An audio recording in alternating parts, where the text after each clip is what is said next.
I'm so excited today to have Helen Jones here. Welcome to the Arthritis Life podcast. Hi, thank you. Thanks for having me. It's so great to talk to you from across the world. So, on that note, where do you live and what is your relationship to arthritis? So I'm from the UK, but I currently live in Barcelona. And my relationship with it is quite a new one. 3 years ago, I was diagnosed with ankylosing spondylitis. For those who don't know about it, it's a type of inflammatory arthritis that primarily affects the spine and pelvis joints. But like with rheumatoid arthritis and other ones, it it affects the whole body and the impacts can be on all of you.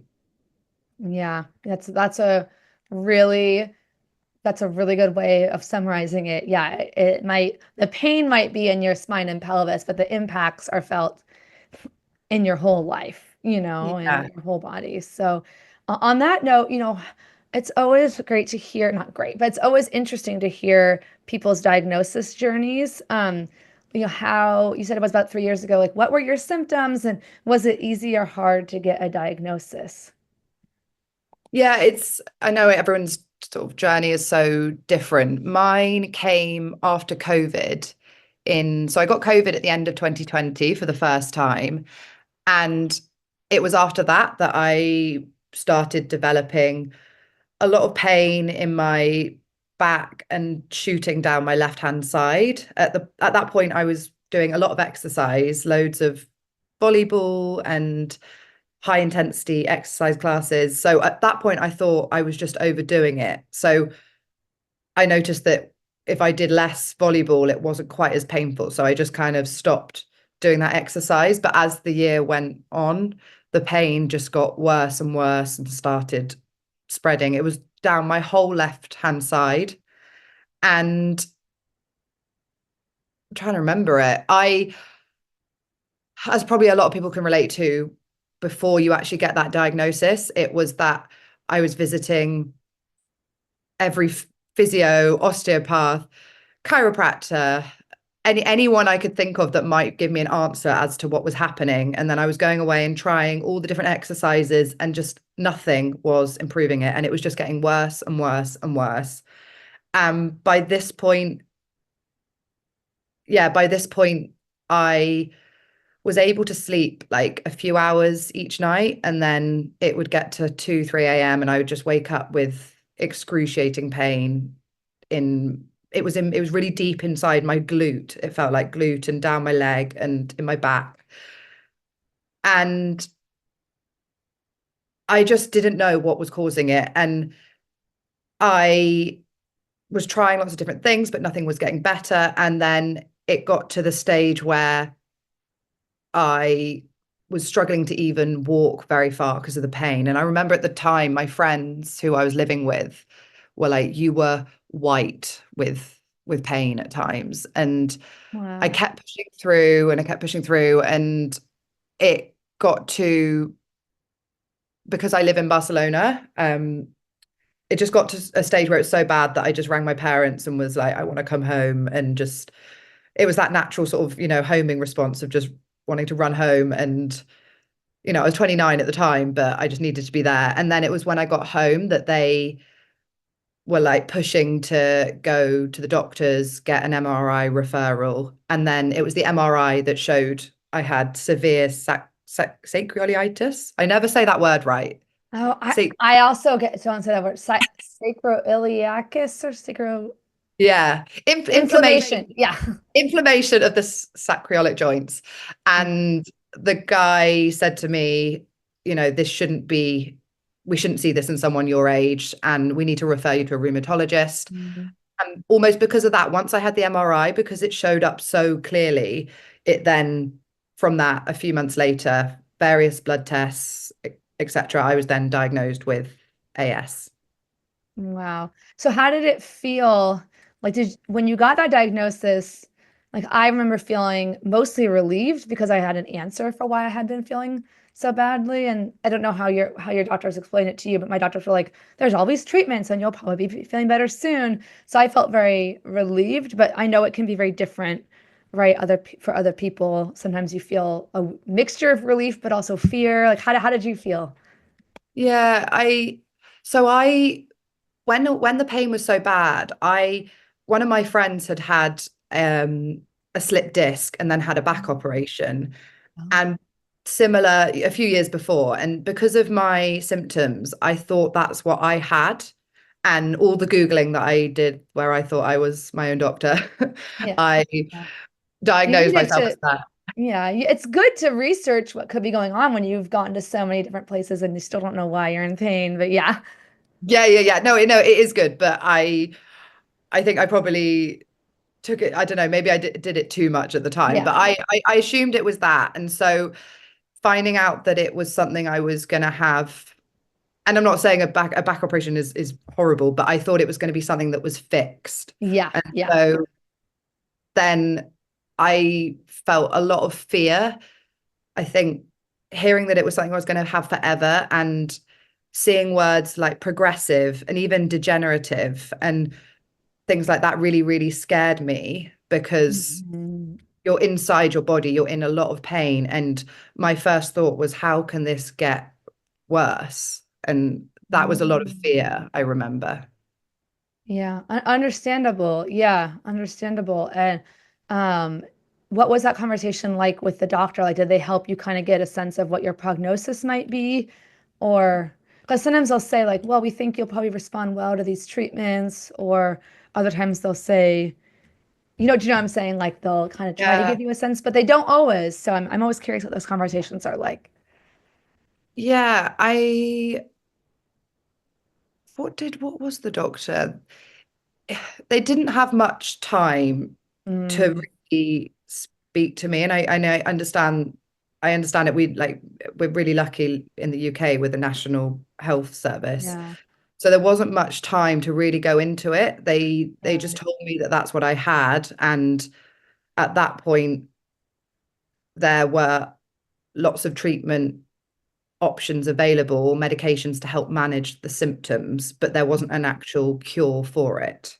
Hmm. So I don't remember much about what they told me, to be honest. You're probably in shock too. Yeah, like my mom was luckily at my diagnosis appointment, so she helped remind me of what was said. I just remember the only thing I took out of it was this is maybe me just being very optimistic and naive and optimistic was there's a treatment that we think will work. And I'm like, give it to me now. I don't care what else is happening. Like inject it into my body. Can you put it in Yeah. now? Like help Yeah. me right this instant. But yeah, I like it totally depends on how the doctor, I think, frames that conversation. And the downside of how I looked at it was it was extremely simplistic the way I looked at it. Like I didn't really think about it being a progressive condition or long term. I just was like, give me right now what will help me now. Yeah. So, Yeah. and I think that's about being 21 versus 29. Maybe you're a little bit Yeah. more, you're Yeah. looking at the big Perhaps. Yeah, picture. definitely. Time. God, Yeah. 2021, that's a Yeah. lot to take on at that age. Well, same for 29. I mean, it's never easy. But yeah, so what are whatever you're comfortable sharing about, some of the treatments you've tried, not just medications, but I know, you've kind of have a more holistic way and me too of kind of changing, your mental outlook and lifestyle. Obviously, you were very active before, as well as medication to kind of support your treatment outcomes. I feel like I'm saying word salad. Like, let me put it this way. Tell me about your treatment journey. There we go. Yeah, I get it. I get it. So on a the medical side, I first of all they did they did two steroid injections into the joint, which had no effect, and also I think there was maybe a bit too much. There was so much trauma to the joint that it was actually a really negative thing. But I know for some people that can, I mean, I've heard of people with AS where the steroid injection actually sorts it out. So it's always Well, worth trying. yeah, I Uh, have had one. I've had one steroid injection in my knee and two in my thumb. The thumb's a really hard one because it's such a small space. One of the thumb one worked and the other one didn't, it made it worse, unfortunately, too. So It's hit or miss, literally, like when they're like stabbing you with steroid Yeah. injection, but it can at that initial stage really help calm the inflammation. But unfortunately, obviously sounds like it didn't work for you. So I'm sorry. Uh, It sounds really no, it didn't work. But at the time, I thought it was going to work. So I was feeling really positive about it. It was almost then when I look back and I was like, well, it didn't work. you're Um, like, oh, it's the further the hopes, the further the fall if it doesn't work, right? yeah, Yeah. yeah. That was the first port of call. And then with the health system in the UK, you then have to try other treatments first before you go on to biologics. So I was then on etoycoxib. I don't know if you know it. It's a really strong NSAID, basically. Okay. Yeah. And so I was on that for a whole year, which definitely, if I could describe it, took the pain from there to there and Hmm. definitely enabled me to do a bit more. But it didn't, it just went from there to there. So it went from And like a higher level to a medium, would you say, or yeah, lower? Yeah. Like an yeah, eight. higher to sort of 70%, Yeah. 60 Okay. thing. And but also taking that for a year then had quite a bad effect on my stomach and my stomach lining. So Mm, that was also something I didn't want to continue taking forever. But yeah. also it was just then clear that from the different things that I tried, the next step was biologics. So then Mhm. since then, so for the last 2.5 years, I've been on adalimumab. Ad, I'm so bad with all the words, but Adalimumab, I think I always forget the generics versus like the, it's like the Humira. yeah, Humira. Okay, okay, yeah, I have not been on that one. Yeah, but it's a TNF inhibitor. So it Yes. actually is, like you said earlier, that the drugs can manage the symptoms and don't cure it. That's true for the NSAIDs, the and non-steroidal anti-inflammatories, they manage the symptoms. But biologics, the only thing to add to that conversation is the disease-modifying anti-rheumatic drugs, which are like the traditional DMARDs, like methotrexate, sulfasalazine, Plaquenil, and the biologic DMARDs like Humira, Remicade, Enbrel, Xeljanz, all of those. They won't cure the condition, but they modify your immune system's response so that you can put it into remission potentially on those medications. Which for me, that is what my doctor explained to me. Sorry, I'm going back to my story, but like that I think was where I got excited because I was like, okay, well, I still have this, but if it's in remission, it's like you don't really have a lot of symptoms, so you can still kind of live your life like how you were before. That's the promise of the biologics. And That's interesting because I didn't actually know that. Even now that I almost, it's funny at the start, I from my own research and things like that saw remission that was something I could do through my diet and Mhm. lifestyle, not through the drugs. So that's almost good to know. It is, and you know that my statistics um are going to come from rheumatoid arthritis for this, but it is much more likely in a rheumatoid arthritis to quote unquote achieve remission with medications than a non-medicated remission. But you're right to bring up that point. I get asked this a lot. Well, what do you mean when you say remission? Does that mean you're not on medications? To some people, that might be their goal, is to strive for like an unmedicated remission but realistically for most people the most realistic initial goal will be to have a medicated remission. Once you can get that, then you can stair step down on them. You can talk to your doctor about stair stepping down on the medications, meaning like, slowly titrate down on how often and how much, depending on the medication. And then you can see this. I know the data for rheumatoid arthritis are that you're more likely to, it's ironic, but you're more likely to achieve a unmedicated remission if you first got a medicated remission.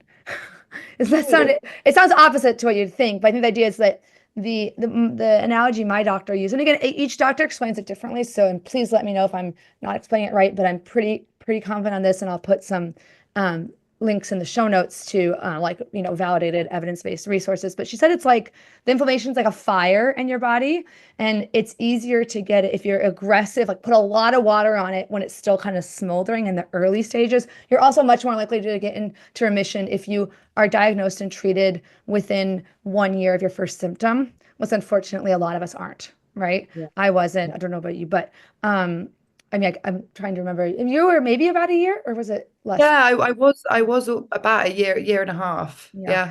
And then also depend, there's a lot of other factors, family history, age at diagnosis, number of joints involved, stuff like that. But yeah, and remission can certainly be, there are people I know out there who, I know a friend from swing dancing. She has rheumatoid arthritis. She takes her meds every week and she has no joint pain, no fatigue. And she's out there swing dancing. She's got kids. She lives kind of a quote unquote, normal life in the sense that she doesn't have to do a lot of daily management of her condition because the meds just put it into remission. Um, and that's something. Sorry, this is kind of a little educational No, no, little no, that tidbit. Yeah. is really, really useful even for me. So I'm sure for your listeners it Yeah. is. I love that fire analogy, putting out the fire. Think because that came out of a conversation where we were talking about switching medications. I was starting to feel, I call it like a simmer, not a flare, but like a simmer. Like my joints were starting to feel a little stiff in the morning, but I was like, it's not that bad. And I was minimizing it to her. But she said, I think your biologic isn't working anymore and we need to switch it. She's like, or I recommend switching it. She wasn't like, you have to, like voice of God, right? Because Yeah. it's like a joint decision between me and her. But she's like, um, you know, it basically if we wait, I was thinking, let's wait till it gets really bad and then switch medications because then there's only so many medications out there, right? I don't want to blow through all of them so quickly. Um, but she said, you're kind of shooting yourself in the foot if you do that because you're letting the fire spread and get too big. And then you're going to need even more of a response, like more medication to like reduce that That's inflammation. So, really yeah. interesting analogy because Yeah. almost what you're saying is what I've been doing. So to give, you know how I said how COVID was Oh, the yes. trigger for me. Mm-hmm. What I notice is that every time I get COVID, I Mm-hmm. then have that whole response again. And or if I come into contact closely with someone with COVID and don't necessarily develop COVID, I then almost develop the other symptoms for it and the Mm-hmm. flare that comes after. Yes. So each time this seems to happen, the last 3 months, for example, I've had almost a kind of constant flare. And I have been wondering that about my medication and whether it is time that I need to change. Yeah, that I think anytime you're, experiencing a change in how effective your medications have been in your body, it's a good time to chat with your doctor about that because unfortunately this was something that I absolutely did not know. If my doctor told me, I didn't remember it, that your immune system can alter itself around your medications to kind of work around them, either by creating antibodies or through other kind of we have these like sneaky immune systems, right? They're very determined to attack our previously healthy joints for whatever reason.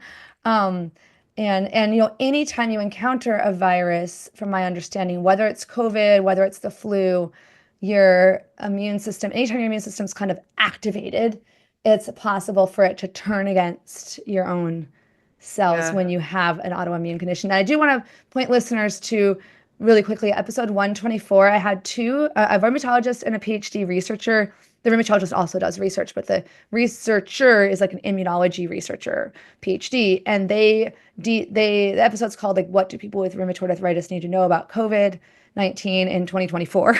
Long title, but the idea is like demystifying and explaining some of these things around the immune system. It's really good. I have to listen again because they were so like knowledgeable that they put a Yeah. lot of info in there. But yeah, I think what you're saying about one thing that I like that you're saying that I think it's a learning point for other people listening is noticing your body's own patterns, noticing your unique. That's one of the hardest parts, but most important parts, I think, of living with these conditions is figuring out, like I can't tell you how helpful it was when I finally figured out that fatigue was triggered for me by sunlight and heat separately because I kept being like, why do I sometimes like it's hot but it's not sunny, but it's sunny, but it's not hot. And it's worse if it's both. So like in your case, that, I mean, in my case, it's a lot easier, right? To say, I'm going to try to control my life where I don't spend too much time in the sun. I live in Yeah. Seattle, so that's not hard. Um, but it's harder when you're like, okay, well, COVID triggers things. How do you Yeah. avoid that? Anyway, so that's, yeah. Yeah.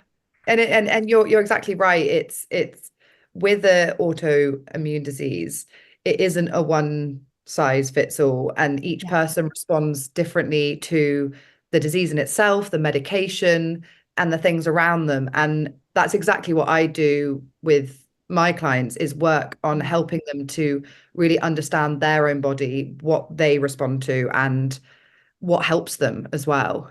Yeah, I love that. Yeah, and so that's a perfect segue into, what I'm actually curious, what kind of work were you doing before your diagnosis, and then what work are you doing now? Yes. So before, because I moved to Barcelona, before my diagnosis, I was an English teacher working in Oh, businesses around Spain, which I I forgot about loved. that. Yeah, thank you. Yeah. And then prior to my diagnosis, I then had started changing into career coaching and life coaching and Mhm. working with people in the business sector on, their confidence and leadership development. And so I'd almost started developing that coaching skill. And then at the same time, this all happened with my diagnosis and arthritis. And then almost complementing it at the same time, I then started doing all the coaching work on myself and Yeah. getting myself through it and getting my head round living with this condition. And then it was from that, the skills that I learned from my coaching and then my own experience, that I then decided actually who I really want to work with is others with long-term health conditions and helping them after they've been diagnosed to then almost rebuild their life with this new normal. Yes. Yes. I love that. And I think it's such a deep need people have for that kind of on the ground support of navigating those daily challenges, Um, all the little, there's so many things that can help, like the little things add up, right, in terms of managing your pain and fatigue. But it's so hard. What I hear a lot from newly diagnosed people, like in my program, the Room to Thrive program, is that they just don't even know where to start. So having someone help you, like whether that's through like a support group or education program like mine, or whether that's through a health coaching, like what you do, it's so helpful Yeah. to have that. Yeah. And a big focus of mine is the mental health side and Yeah. how you the things that you can do that you do have control of internally with your thoughts and how you talk to yourself and talk to others around you and set Mhm. boundaries. All of those things come into it, which I think I did myself during my diagnosis. I did coaching and therapy, and I'm still doing therapy at the Mhm, moment. And mhm. just having that other person to help you and support you through it is invaluable. 100%. Yeah, when you can and I connected on social media, I was like, oh, you said the two magic words for anyone connecting with me are like, I'd like to talk about mental health and also and arthritis, or autoimmune conditions. And also like the other one is acceptance and commitment therapy, because that's the one like I really love. But before, Yes. yeah, it's so helpful, right? But yeah, you had said I really liked what you said to me. You said like felt prepared to some degree when you got diagnosed with ankylosing spondylitis. You felt prepared for the physical parts of it, but the mental have been much harder. And I was Mm. like, wow, I agree. That is very true. And so can you tell me a little bit more about that? Like what has that looked like for you in terms of, one of the things you also said, like priming your brain to remember what you said. That's what I had to do to myself. Is like, avoiding finding that balance between you don't want to have toxic positivity, but you also want to maintain optimism, and you want to allow yourself to to feel your emotions without getting like stuck in them. How has that looked like for you, or whatever you want to Yeah. say about that? Yeah. No, it's definitely the thing, as you just said, that when I was diagnosed, I was like, right, this is the physical side. This is what I've got to do. And it was with time that I started realizing that the thing I really needed to get my head round is the mental impact. And it started off with, I think getting that balance is it's tricky because you do want to try and be optimistic and hopeful, but I totally agree that you really don't want to move over to the toxic positivity side because it almost just your brain isn't stupid. It feels fake. If it's just too positive, your brain's like, well, wait a sec. And when I was first, diagnosed and during the whole time I've been living with it, I've experienced some really uncomfortable emotions like grief, fear, sadness, and even anger at times as well. Some really, really difficult, uncomfortable emotions. And you mentioned ACT there, acceptance and commitment therapy. And that what that does is actually helps you to allow those emotions and process them and actually create space for them in your body rather than fighting against them and trying to avoid them. Yeah. And yeah, if you try and bypass your difficult emotions, they're going to catch up with you somewhere. Somehow they're going to let it be known that they're there. Yes. Sorry, I was just going to hold up. This is my favorite book that I recommend to Oh, everyone. My favorite nonfiction book, The Happiness Trap, the updated version by Dr. Russ Harris, because he writes beautifully. And I mean, I don't know what this would have been like for me to understand ACT if I hadn't already been through therapy with a therapist that also kind of worked from an ACT framework. So, but I feel like this this book for me, I think really helped me understand that because it took me a long time. It took me repeated, like people had to say it, like my therapist and Russ Harris had to say it like a bunch of different ways before I could really understand that like uncomfortable emotions are not bad. They're just uncomfortable. And it's yeah, okay to allow yourself to feel them. But I'm like, but what if I just want to feel happy? Can't yeah, I validate that thought? Can I just validate that I want to feel happy and just do that? And they're like, that's a valid thought. Is it realistic though? Like, I don't know. Maybe if I try, that's a stubbornness. I try really, really, really hard. Maybe if I'm really, yeah, really, really good at it. Like, uh-huh. You can try. Come back to me after you've tried. Tell me how it works. yeah, So you need that yeah. tough That love sometimes. definitely. And you put that really well. It's that chasing of happiness that you want that, you're craving that, and you think that by chasing that you're going to be able to avoid those less attractive emotions. And Yeah.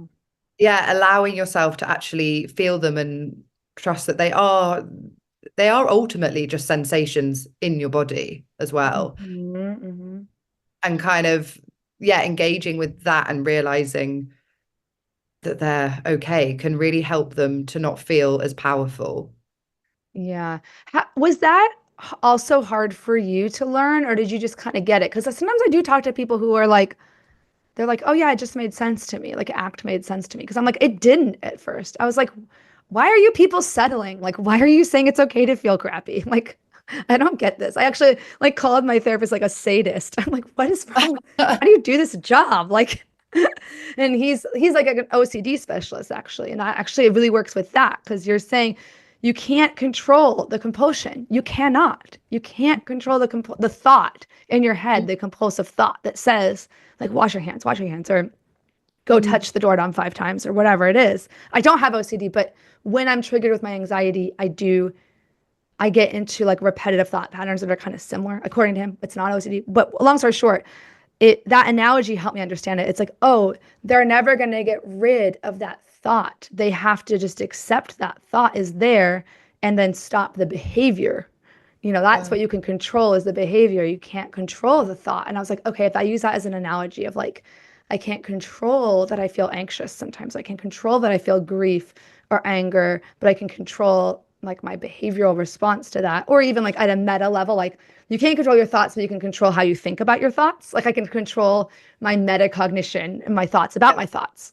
And so that, anyway, if that's helpful for anyone, that distinction helped me. But for me, the question for you is was this intuitive for you or was it hard for you to understand this?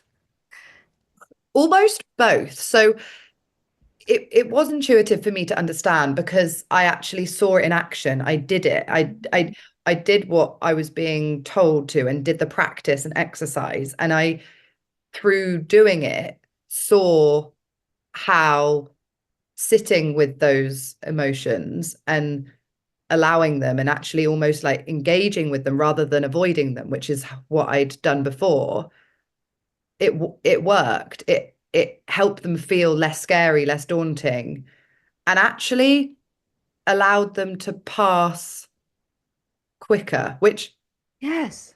in itself is saying that, I mean, by wanting them to pass quicker, maybe I'm not fully comfortable with them still. But Mm, but you're right. It's, oh, sorry, you go on. no, you go. Well, I've asked my therapist this too. So he says, he's a psychiatrist actually who does like psychotherapy, which I didn't even know that. I thought psychiatrists just did medications. But anyway, he he said that it's okay to, or in his mind, my interpretation of what he said is it's okay to notice that over time, when you allow versus avoid or try to submerge your emotions, it's okay to notice that they pass quicker.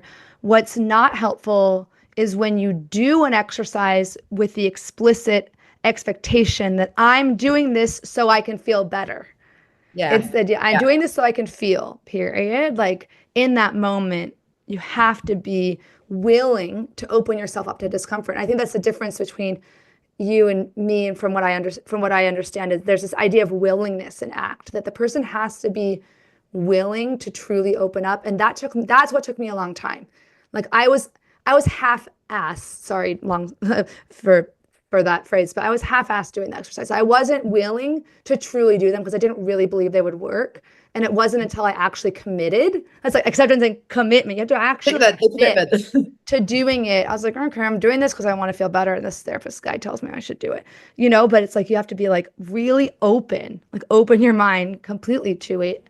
I was a little too stubborn at first. So I think you're a beautiful testimonial to when you truly do the exercises, then you experience it. So yeah, you experience the But benefits. I would say yes, but then equally, I don't always do this. And so Yeah. when I say that I understood it, it's Perfect. like Yeah. I, depending on the day and the time that I'm doing it, I can really embrace it and be okay with it. And then at other times, have other days and I'm not there yet. And I Yeah. just I want to avoid it. I want to escape it. I want the quick fix, whatever that is. So I really recognize when I am doing it and when I'm not doing it. Yeah, and I think it's like so important to normalize that, right? Because I think sometimes things like mindfulness or act feel inaccessible to people who are in like a lot of pain because they're like, well, I like that doesn't feel realistic. Like, how am I supposed to accept this? It's so hard, to say like, yeah, it's a practice. Like you practice it, and sometimes you aren't. You practice is where you make a lot of mistakes and you don't do things right sometimes, and that's okay. So there's like the self-compassion piece, I think is so powerful combined with Yeah, act to say like I'm giving myself the compassion I would give to a friend, versus being judgmental about yourself, like, oh, I'm failing again, you know. So massively, massively. understanding, yeah. Do you have like an inner critic? Like I have an inner critic that's kind of like constantly being like, you didn't do well enough, or and I say like I know my mom listens to podcasts. My parents were like amazing, like the least critical people ever growing up. In a way, they're like, "Are you sure you want to like work so hard? Like, don't you want to have fun?" Like they're literally like not at all like parents that were like, "You need to get good grades and you need to do this." It was all like self-imposed, but it's just my inner. It's just my Yeah, part of my brain that wants to be like judgmental, and yeah. learning how to be compassionate to counterbalance that has been important for me. Mine on exactly the same as you actually, and Yeah. I can't work out where it came from either because my parents were great Oh, and that's they put no wonderful. pressure on me at all. But again, the same.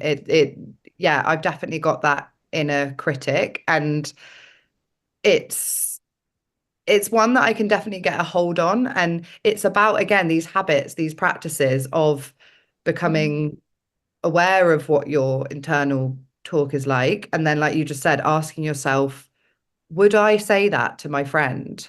Yeah. Would I even say that to an acquaintance? Yeah. I love that. Yeah, yeah. Probably not. I mean, Would never. you say No. it to an enemy? Yeah. Yeah, I don't actually, even someone I didn't like, I wouldn't say that to. Yeah, yeah. And what I think yeah, it's really fascinating to try to figure out like, yeah, where does some of the stuff come from? Um I think that sometimes maybe my therapist also said like sometimes it doesn't really matter. Like we can go down this rabbit hole of like why am I this way? Why am I that way? And he's kind of just like it's more helpful in his philosophy to be like it doesn't matter why it's there. It's there. Like accepting that it's there. Yeah, and we can change certain things. Like we can change how we respond to those inner thoughts, but we can't like I know that like I feel my brain is somewhat wired towards like I'm not wired towards depression. But I'm wired a little bit towards anxiety, and again, the brain is flexible, the brain changes over time, but knowing that about myself allows me to kind of start from that realistic standpoint. Um, Yeah. and you also said before we started talking about people pleasing and setting boundaries again, I was like, yes, check mark. I relate to that. Like, how have you learned to prioritize your needs and overcome as a verb, maybe overcoming people pleasing? Yeah, this has been a big lesson for me. And again, it's the common theme that I see with all of my clients as well. I'm not saying it's everyone, but it's a really common theme. And I look at myself not just before my diagnosis, but also since my diagnosis, and I've always pushed myself to meet everyone else's expectations, no matter the impact on my symptoms. And it's in this really weird way, AS has been this wake up call, and I don't want to use the word blessing, but a wake up call to me to I get this physical indicator now where I'm trying to meet everyone else's expectations and I'm not listening to my own needs. And so what was your question again? You asked how Oh, I, how like overcoming people pleasing and learning how to set boundaries. Like, yeah.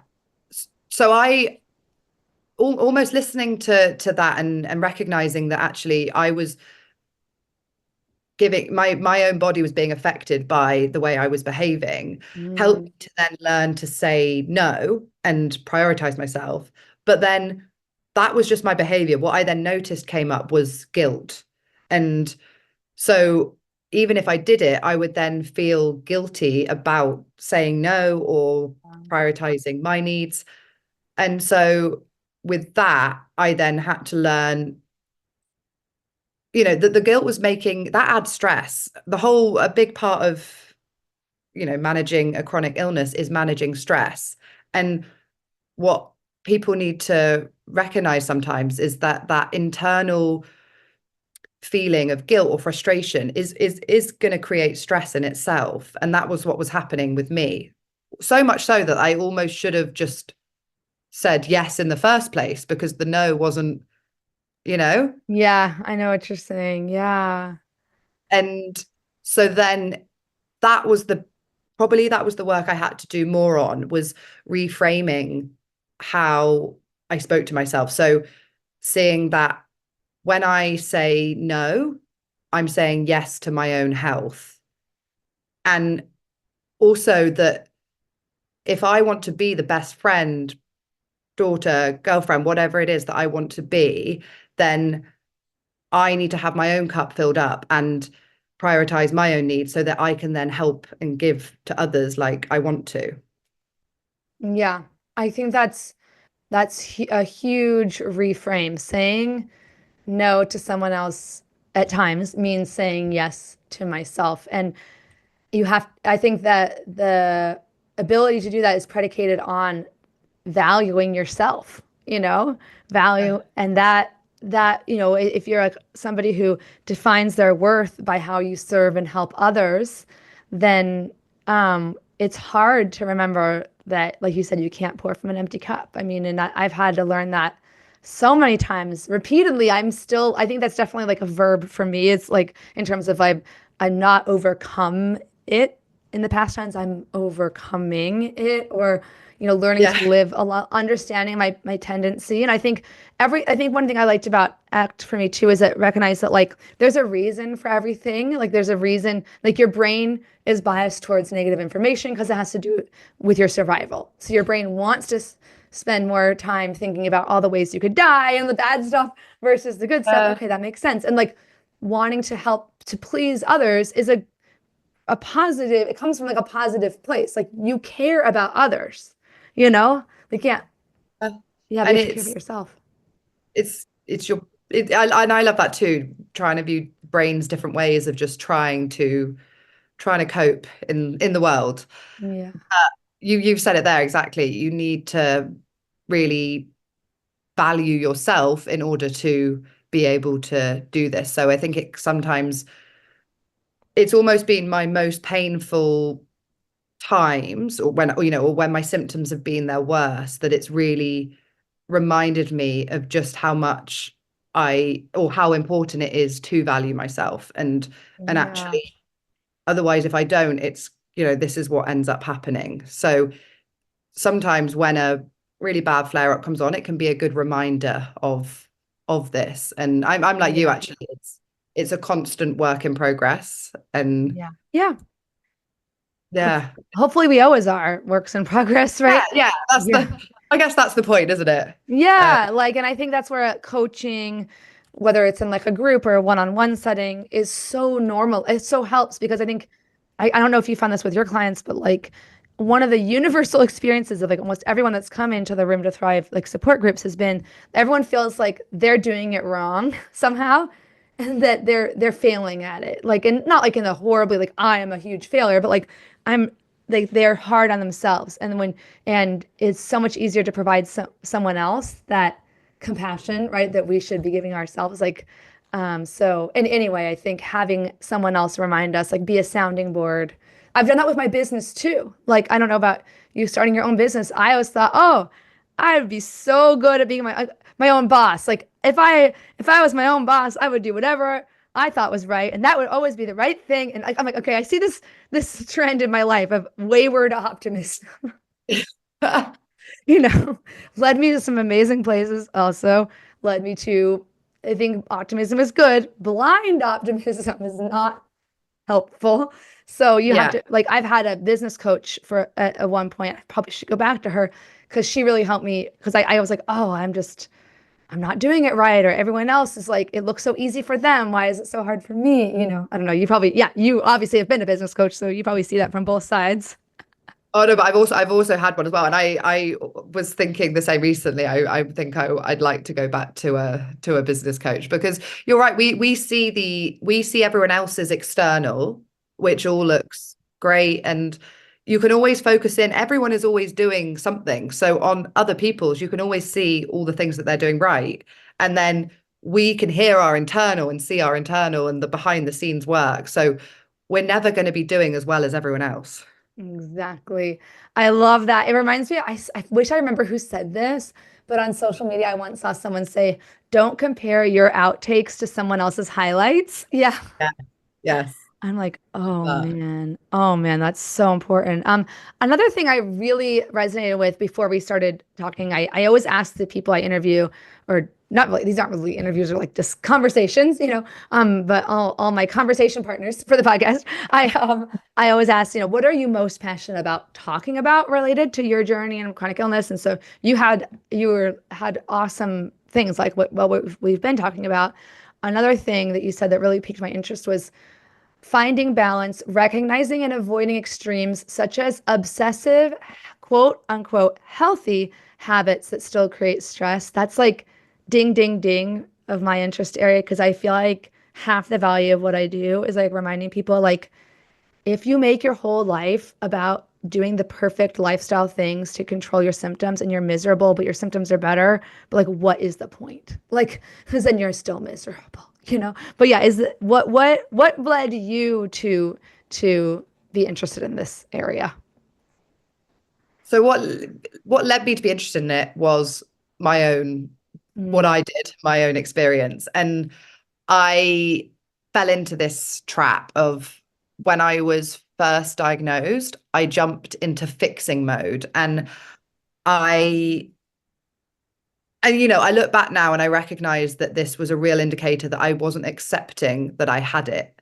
I jumped into this mode of, right, I'm going to fix this. And quite a few people around me, praised me for my positivity and my approach to it. And I really believed at that time that I was going to fix it and that viewed, I visualized this future me as this. And at the time, actually, my therapist asked me this. I described at the time as this version of me who was thriving with AS. And my therapist got me to describe this version of me thriving with AS. And basically, what I described was a person with no chronic illness. Hmm. That's what I was aiming for at the start. And so I did all of the shoulds. I did the perfect anti-inflammatory diet. I cut out all sugar, all fried foods, alcohol, all of the things that I knew for me were likely to trigger inflammation. I followed I followed a perfect physio plan, exercise plan, which I actually do really stand by. That was great. I I did everything. I did therapy, I did coach, I did all the things that I should do. And all of that helps, doing a lot of those different bits can help you. But I got to a place where I was like, well, it's not fixed. So Hmm. I've failed. And I also think what I recognize now, and I mentioned this earlier, is that behaving like this and doing these things create stress. You're not letting your body fully relax. You're constantly in this space, sorry, of fix, fix, fix. And you're striving for this, as I said, this different person that I kept failing to be. Hmm. Yeah, I think you're describing it in a really, to me, really powerful way. And I think it's very almost universal experience, I would say, in that people start off by looking for the fixing mindset. And I really like how you mentioned that it's also something that societally we get praised for, and there's really an ableist undertone to all this. And, ableism is prejudice and discrimination against people with disabilities or health conditions. I'm not saying you were ableist. I'm saying like there's what do they call it? Like the covert or I forget the right word for it, but internalized ableism is when you view yourself as less perfect or less worthy because you have a health condition. And in our society, it's like, well, you have one of two narratives to fall into if you have a disability. You're either inspiration porn, right, which is where you're like, oh, you're in a wheelchair, but you can still play basketball and like conform to able-bodied standards, therefore you're going to be celebrated. Or it's like you're the what do they call it, like you're the hero, or you're like the tragic figure. You're like, oh, everyone should feel sorry for her because she's in a wheelchair. And then you're like, there's no room for people who are like, I'm living the best life I can. This is something that it does limit me. I'm not going to be like, I live my life without any limits because of rheumatoid arthritis. So people will, sorry, this little side note, but people will like, I'll get interviewed for media stuff sometimes. They're like, how did you overcome rheumatoid arthritis? How did you, and like, that's not what I'm doing. I'm Yes. living a good life with this condition. Like, and it's just, there's this, but it's very it's like it's very counterintuitive for me because you're like, only when you make space for the uncomfortable are you free to actually embrace your life with this, right? Like, Yeah. and I mean, that's why I connected with you and love yeah. the work you're doing, is because when I didn't find you when I was first diagnosed. I've found you a few years later. And when I was first diagnosed, all I could find out there was how to cure Mm. arthritis, how to overcome it, and all of these words. And so that's what I believed I had to do. And it's through Wow. my own journey that I then came to find a way to actually learn how to live with it, accept it, and enjoy your life, the new normal. And Right, right. that's again why I absolutely love what you do and what you say in this podcast. And Thank you. it, it's such a important perspective to have, I think. Yeah. And I'll refer people back to the episode with partnering with your doctor. It's called like partnering with your doctor, but it's with Dr. Liana Frankel. And she's a she's from Yale University. She's a rheumatologist. She's a prolific researcher, and she's been the president of the Rheumatology Research Foundation. And she's just a very well-respected doctor. And, I like people from the East Coast of the US. I don't know if you know this stereotype, but they're sometimes very like straightforward. Like people on the West Coast are kind of like, passive aggressive, like kind of like don't kind of like oh da, la, where she's basically and the research backs this up. I'm going to talk about medications for a second because I think it's really a disservice to patients to say that there is some elusive perfect lifestyle thing that's going to put your inflammatory arthritis into remission guaranteed. That does happen for a small amount of people. Whether that amount is 5%, 15, 20%, there is absolutely, and I'm a gray area person, right? But I'm gonna tell you for a fact, there is no debate, no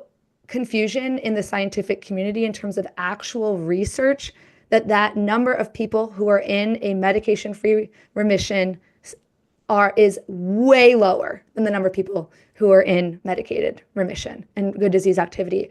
The medications that came out in the early 2000s, the biologics, they changed the face of rheumatoid arthritis and ankylosing spondylitis and psoriatic arthritis so much. I mean, I'm an occupational therapist, and I have friends who are certified hand therapists that work in clinics. They're like, what happened to all of our rheumatoid arthritis patients? They used to be doing these joint surgeries on the patient's knuckles that were severely deformed.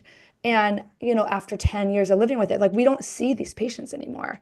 Like at the population level, when you look at a cross section of people who have these conditions, the number of people in remission in good disease activity is statistically so much higher than ever before. But if you look on social media, we get into these filtered informational bubbles. And again, I'm not, to anyone listening, I'm open to people's true experiences who have had experienced a medication-free remission. Your experience is true to you. It does not represent what is statistically most likely for the average patient. The average patient is going to need medication to sustain a long-term remission. Like that is just a basic fact. In the same way that the average person with diabetes is going to need insulin. Like some people can manage with their lifestyle, the majority can't with type 1 diabetes, autoimmune type, right? So sorry, long, but that's just, and with the American healthcare, what is happening with our government, it is really like I have to manage my stress around that because it makes me so nervous when we have people in positions of power who are saying all chronic illnesses are just caused by your lifestyle and can be reversed with your lifestyle. It's such a disservice to patients whose lives could change so dramatically with these medications. And furthermore, you can do both, right? Like what you're doing. You're taking medication. What I'm doing, I take Yeah, medication and I exercise and I go to therapy yeah. and I manage my Give stress. it all, give it all a Why go. not? Yeah. So sorry. I'm sorry. There's like every single episode, I'm like, I'm not going to go on my diatribe, and then I do. But oh well. Um, No, no, no, no. I think I brought it up. So yeah. No, I will put statistics. I will put references in the chat because I do think it's important to always like back up your claims. Like, and again, if the evidence for an integrative like a treatment that's exclusive that is a lifestyle treatment that does not include medication, if that I will change my recommendation or my outlook when the evidence changes. We cannot make large decisions for large populations of people on the basis of anecdotes alone. You have to look at the broad swath of people who are diagnosed with these things. There actually is what I believe is from the data is a silent majority of people who have AS, psoriatic arthritis, and rheumatoid who are just living their lives. They don't have Instagram accounts about it because they're just like my friend who's a swing dancer, they're taking their medication, they're just doing well. It's not affecting them. So they're not out there counterbalancing these anecdotal stories of people who, um, again, it's all your priority. If you want to try to do it all through nutrition or lifestyle, it's totally it's your body, it's your freedom of choice to do that. I just think I don't mind people doing that if I feel that they have understood the statistical improbability of that working. If you're like, I want to be the exception, I could be the exception. It's true. You could be. It's what makes me stressed is the number of people who I think are making that decision based on inaccurate ideas of Yeah. how likely they are to succeed with that approach. And they Yeah. delay And treatment and then they have irreversible joint damage and then they regret it. yeah. Yeah, Yeah. exactly. And just, and as I said earlier in the podcast, understanding that each body can respond Yeah, differently, and yeah, yeah. everyone's individual and unique. And coming back to the thing, I was saying about what I did. I Yeah, then, yeah, yeah. once I took off those less, those such extreme measures with everything, for me personally, I almost called it making decisions that were good for the soul. And Mm. after being so extreme with everything, actually, there were days where I'd be in a flare, and then, having some chocolate or going out with friends and having some Mm. wine. Those things actually overall made me feel better and helped my flare up or pain or fatigue or whatever it was I had that day, more than when I'd been so restrictive. And I'm not saying this is then the answer to just do that. It came Yeah, back to this word of balance every time. yeah. My now underlying value that I follow with my health and well-being is balance, and that Yes. is what's worked. Have you connected to Emily Johnson, Arthritis Foodie? Oh, I She's also from follow. the UK. Yes, yes, I do follow her. I don't think we've actually connected yet, but I know what she does. She's fabulous. I feel like you two would really connect because A, she's also from the UK, but also she went through the same thing of and she's talked about it on the Arthritis Life podcast on episode 65. But she wrote a beautiful book, Eat Well with Arthritis, and talks about like the 80-20 rule for when it comes to nutrition and food. And it's so great. I follow that all the time. Like 80% of the time, eat generally healthy, and the other 20% of the time, indulge yourself a little bit. And to me, again, it's all your personality and knowing what works for you. I know some people are more like all or nothing, but I find that a much more peaceful existence, than I just, it's weird. I'm an optimizer in a lot of areas of my life. There's just something about nutrition. I've never been interested in like having the perfect diet. I don't know what I think okay, never mind my story. I think it's because I have gastroparesis, which is another GI condition already. So I'm already doing things for that. And I'm like, nope, I'm full. Like I can't do one more thing. My brain is Yeah, full of dealing with that. I don't want to do some sort of, that's my choice, right? I have limited spoons and limited interest given the also return on investment for diet hasn't changed my RA kind of at all personally. So that's why our bodies are also different. I went gluten free and I was really excited about hopefully maybe making a difference with my joints. It hasn't made a difference in my joints for me and my body. I know so many people who it has, but yeah, it's helped my GI tract, so my GI motility disorder. So, I stay gluten free for that reason. So, you just there's so like you talked about stress. Like to me, the idea of having any more restrictive diet than what I have right now is too stressful. I'm like, unless there's actually really strong evidence that's going to like literally cure my arthritis, I'm not really interested. Just I'll take my yeah, meds. It's fine.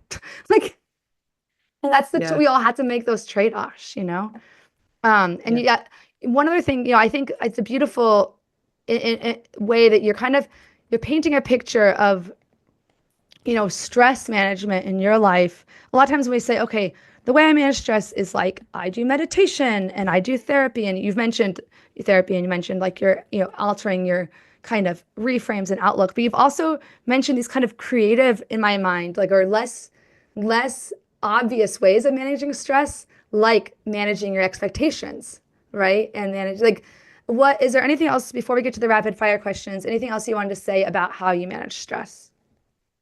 I Oh, yeah, because I think there's so much out there of how to manage physical stress. And Mm-hmm. I think people are a lot more aware of physical stress and how that shows up. And you imagine a really busy day or prioritizing rest or exercise, which is also so helpful. But I think what I want people to recognize sometimes is that stress can be created by our internal thoughts and our internal Mm. dialogue. And it comes back to that self-compassion piece that we mentioned earlier about Mm. how would you talk to your best friend? Because I'm sure that if you kept talking to your friends around you in the way that sometimes you're talking to yourself, they probably would run a mile. And Yeah. most imagine that that's what your brain sometimes is doing inside you, and learning how to just be a bit kinder to yourself. I think recognizing that that adds to stress Yeah. is really important. That's beautiful. Yeah. Managing your thoughts. That's huge. Actually, well, that leads me to my next question, which is what's your best words of advice to newly diagnosed patients? Maybe that's it.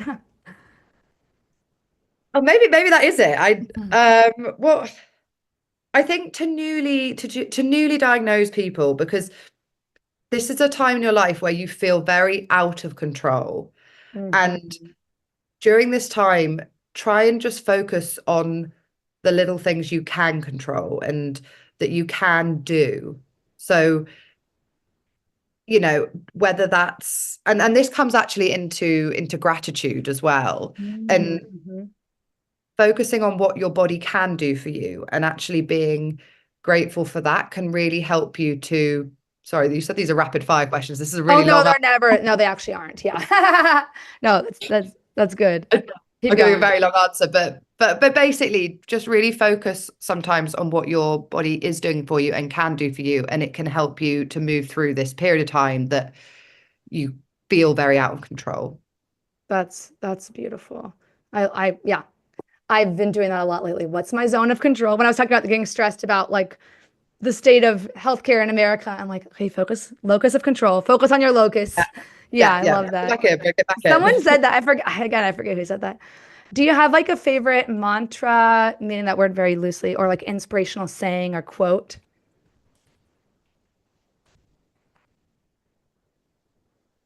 Do you know what? The one that comes back to me every time is progress over perfection. Because Mm.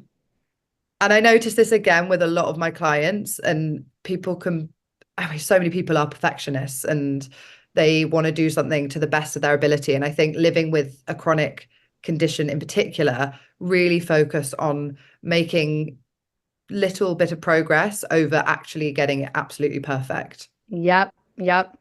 I repeat that one to myself a lot too. Um, this one might not apply because there's less tools or gadgets for AS than there are for RA, for example, because we're like the fingers and there's so many little gadgets for that. But do you have a favorite arthritis gadget or tool in your toolbox? Maybe like a heating pad or something, or what? I was just about to say, does a Oh, hot water bottle count? Because mine is my yes. hot water bottle. It's so the pain in my, because it's funny, the pain in, I actually get lots of pain in my hands and feet from AS, and that responds best to ice, but my Mhm. back and pelvis joints loves heat. So hot water bottle, definitely, especially around this time of year. And baths. I love baths. Yes. Oh my gosh, I think there'd be a really cute like image for social media where like your hands are on a cold back and your back is on like a hot pad and you're just like, hey, you can use multiple temperatures at once to manage your That a lot of the time in the morning I have to lie there with ice packs on my hands and a hot water bottle on my back, and Yeah. that's not Oh, my day. but that's wow. I mean, that is what your body needs. I think I'm similar. If my hands, I always do the opposite of what the joint is feeling. So if the joint is hot, I put cold. That's the hot flare. But if it's like cold and stiff, then I put heat. That's just my body. Yeah. But some people are like, I don't care. I just do heat for everything because it feels good. Other people are, Yeah, again, I've just done based on what feels good, and I just yeah, it's like it's almost like my body's calling for it. So I could just feel my hands calling for ice, and my back yeah, is calling for heat. So yeah. yeah, yeah, yeah. That's good. Listening to your body. Do you have a favorite movie or book or show you watched recently? Oh, favorite. It's hard. I know I can't ever pick favorites. I love Paddington. Oh, yay. I think Paddington is one of my sort of comfort films of just, I don't know, I just love watching Paddington. So yeah, I think that's one of my, if I'm feeling down or just want to, you know, particularly in like a difficult flare or something like that. Hmm. That's like the Emperor's New Groove for me and the Goofy movies. Oh, I'm big into like cartoons. Okay. oh, Well, we've kind of already covered this, so this is the last, always the last main question is, it's a big one. What does it mean to you to live a good life and thrive with rheumatic disease? it listening to my own body and prioritizing my needs, along with finding, some kind of joy or fulfillment with the actual day-to-day life rather than always focusing on where Yeah, I want to be. So being present, I guess. I love that. Present, truly present with what's possible now, not focusing always on making things better in the future. That was Yeah. like a huge shift for me too. Well, this has been so great. I knew we could probably talk forever, but we do have to wrap up just time wise. But where can people find? I will put links to all of your socials and your website in the show notes. But can you just let us know if people wanted to find you like on Instagram? What's your handle? Yeah, I mean, I'd love to connect with people on Instagram because I also share regular videos trying to Yeah. just explain like the different tools and tips and things that can help people, and also just sharing my own kind of stories that can, I know people have told me that it's really helped them to feel a bit Yeah. less Yeah. alone. So yeah, my Instagram is Helen Jones Coaching, Yes. and my website's exactly the same, www.helenjonescoaching.com. That's really smart that you got the same one. I did not do that. Also TikTok. Your TikTok is Helen Jones Coaching. Yeah. Yeah, Yeah. yeah. I've just started going on TikTok as well. So yeah, same name, Helen Jones Coaching. So No, connect with me. I think it's wait, and you're also a psychologist? Sorry, I'm looking I My just degree with my I studied psychology, so that oh, was that's my amazing. foundation, my degree, and then went on to get the coaching. Oh, that's awesome. Sorry. I just was getting all these links hyperlinked in the show notes as we're talking. I'm like, that's so great. Yeah, and I think, I often get people who I haven't actually talked with in real time. I get these like pitch emails all the time from people wanting to come on the podcast, and I'm very picky with who I will accept. I mean, a lot of these are people that are trying to peddle like a supplement or like something that they've clearly like not listened to the podcast because I'm not interested in that, but because it's not evidence-based. But in your case, I could tell, like, just from looking at your social media, I'm like, oh yeah, she fits the vibe check of this podcast. So, and I Oh, think, thank yeah, you. your story is very important for others, to hear, and you have a lot of wisdom to share. Thank you for taking the time today. And sorry for my little rants. I'm working on that. I'm compassionate for myself, but I also need to like literally stop doing that. So, thank you again. Yeah, no, thank you. Honestly, I've absolutely loved this chat. It's been great. So thank you for having me on. It's been, yeah, really Maybe we'll nice. do a part two. And I'm trying to do that with some of the guests I've done. I did one with Sarah, my very first guest in 2019, before the pandemic even. And then Oh we my did like a God. 5-year check-in with her this year. Yeah, I'm like, so much has changed. It's amazing. So yeah, maybe we'll do Oh, another check-in. But for now, we'll say goodbye for now, and we'll hopefully you guys check out Helen's stuff online and connect to her. And we'll talk to you later. Have fun in Barcelona. bye. Thank Bye. you.